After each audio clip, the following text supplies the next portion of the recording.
The one best food to eliminate liver fat. That's a bold line, and I'm going to be blunt. If your goal is to reduce fat stored in the liver, one single food stands out above the rest when used as part of a low-carb, nutrient-dense approach.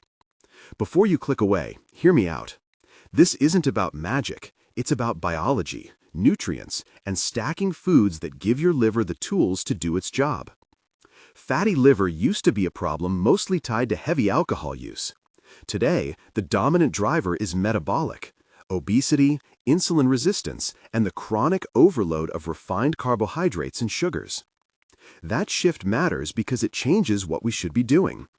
Too often, medical guidance lists risk factors, diabetes, high blood pressure, high triglycerides, as if they're the cause.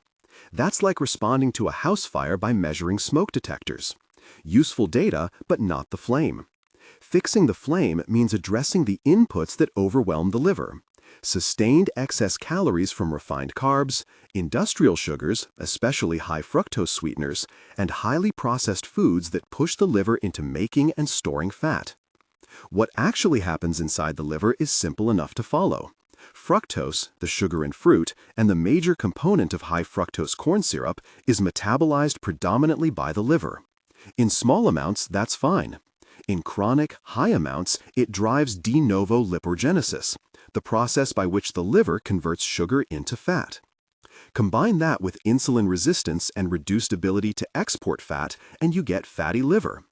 Add a diet low in key nutrients the liver needs to process and export fats, and the problem compounds. This is where context matters in nutrition research. Observational studies sometimes point a finger at red meat, eggs, or saturated fat. But those studies often miss the bigger picture. People eating more processed carbohydrates and sugars tend to have different overall diets and lifestyles than those eating more whole animal foods. Observational data can spot patterns, smoke, but they can't always tell you what started the fire. Interventional studies and clinical observations where diet is actually changed suggest something more hopeful.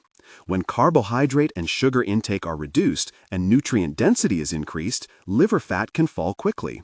Some controlled interventions report large reductions in liver fat over weeks, though the size and speed of change vary by study and by individual.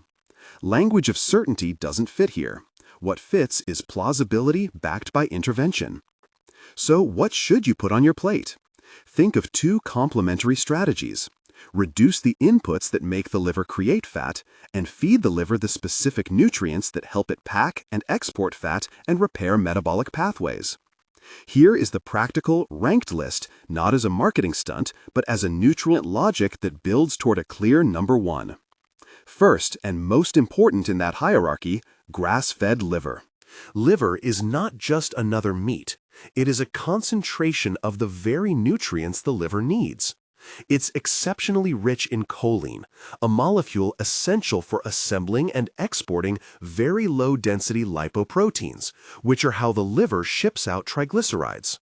Low choline intake has been linked to fatty liver in experimental settings. Liver also supplies B vitamins, heme iron, zinc, selenium, and coenzyme Q10, trace elements and cofactors that support mitochondrial energy production, antioxidant defenses, and lipid metabolism. For these reasons, within a low-carb, nutrient-dense framework, grass-fed liver is the single best whole food I'd recommend to prioritize for liver fat reduction. I'll emphasize, best here means most nutrient-dense with direct biological plausibility. It does not guarantee outcomes in every person. Second on the list, eggs. Eggs are an excellent partner for liver because they provide more choline, high-quality protein, and virtually no carbohydrate. When paired with liver, eggs amplify the choline content of a meal and help stabilize blood sugar, which reduces the liver's need to convert extra sugar into fat. Third, cruciferous vegetables, with a special shout-out for fermented forms like sauerkraut. Broccoli, cabbage, Brussels sprouts, and their fermented cousins support phase 2 detoxification pathways, provide fiber that helps bile and fat handling, and feed a healthier microbiome.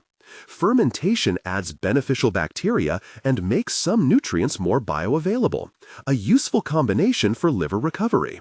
Fourth, wild-caught fatty fish and, where appropriate, cod liver oil. Omega-3 fatty acids from fish are among the most consistently anti-inflammatory dietary factors we have. They support fat oxidation, can lower liver fat in interventional contexts, and help correct the inflammatory environment that makes metabolic recovery harder. Cod liver oil brings omega-3s plus fat-soluble vitamins, but like any concentrated source, it's one to discuss with a clinician if you have special conditions. Fifth, broccoli sprouts. These tiny greens are particularly rich in sulforaphane, a compound that activates detox pathways, supports antioxidant responses, and may help with blood sugar regulation. They're easy to add to salads or as a topping and pack a punch beyond what mature broccoli delivers. Those 5 items are not isolated prescriptions. They work best in meals.